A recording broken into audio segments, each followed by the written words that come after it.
ফোনটা আমাদের পাওয়ার সাপ্লাইতে লাগানোর পরে অটোমেটিক্যালি 50-এর কাছাকাছি রিডিং আসে, মানে 0.50, তাই না? আচ্ছা, তো আপনি এখন এই ফোনটা ঠিক করে দেখাবেন। এই ফোনটা কি সমস্যা? Auto reading. অটো রিডিং সমস্যা, রাইট। তো অটো রিডিং সমস্যা হলে আমরা ফার্স্ট অফ অল কি করব? বিপিএস লাইন চেক করব। ঠিক আছে, কি চেক করব? কারণ আমাদের যদি ভিভেট লাইন শর্ট থাকতো তাহলে ফোনটা ফুল শর্ট হইতো। আচ্ছা, যেহেতু ফুল শর্ট নাই, তার মানে হচ্ছে অটো রিডিং শর্ট হলে হয় বিপিএস থেকে, আর নয়তো অন্য কোনো সেকশন থেকে।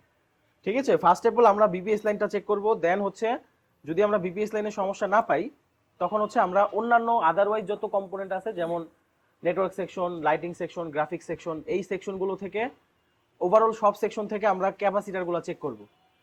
বা কোনো ডায়োড যদি আমরা দেখি যে ফুলে গেছে, ওটা আমরা রিমুভ করে দিব। আর ক্যাপাসিটার যদি দুই পাশে বিপ পাই, সেখানে আমরা কত ভোল্টেজের লাইন সেটা ওটা নির্ণয় করে আমরা শর্ট কিলার দিয়ে আইডেন্টিফাই করব যে আমাদের কোন লাইনের সমস্যা বা কি সমস্যা। ওকে।